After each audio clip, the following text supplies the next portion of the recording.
زما نوم ملک برهانزیب دی د برترس اوسیدونکی یم.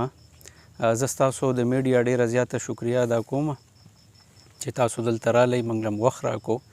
ډیر مصروفه ټایم نه موږ له ټایم ویستو. زمونږ چونکې نن دا راغونډه د کسان فورم باجوړ په نوم باندې وه او کسان فورم صرف د دې دپاره نه دی چې موږ د چا د ذات خبره وکړو او یا موږ د اګریکلچر د بېعزتۍ خبره وکړو. کسان فورم د تنظیم مین مقصد دا دی چې یاره باجوړ کې چې څومره حکومت فنډز راځي یا د زمیندارو په مد کې دې ته څومره فنډونه راځي، موږ د هغه فنډونو مطالبه وکړو چې د دې تفصیلات ته پبلیک کړی شي. موږ په باجوړ په ټول تنظیمونه موږ داسې دغه کوو جوړو چې موږ فعلا ډسټرک ایکشن کمیټي جوړه کړه، د ډسټرک په سطح هم تنظیم جوړ کو.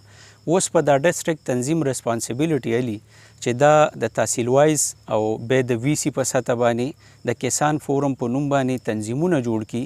دا د دې دپاره چې موږ زمیندار موټیویټ کو، موږ زمیندارو له دا حوصله ورکو او دا ډاډګیرنه ورکو چې د زمیندارو په شا باندې دا ځوانان دا ایکشن کمیټي د باجوړ دا ولاړه ده او د زمیندارو د فریاد او دا غږ به موږ بالا احکامو ته رسو. فرسټ اف آل خو دا ده چې یو خو قدرتي آفات دی، خو بل دا چې انساني آفتونه هم ډیر زیات شوي دي.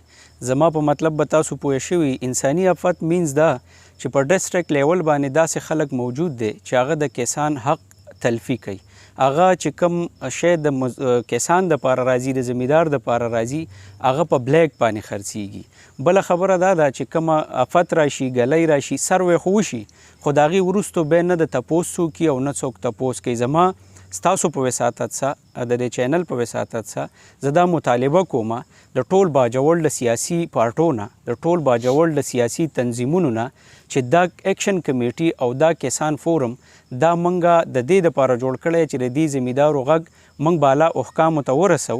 نو په کار دا ده چې د دې تاسو مټې جوړ شئ، په دې پسې شاته تاسو ودرېږئ چې زمیندارو ته خپل حق د هغې په دروازه باندې میلاو شي.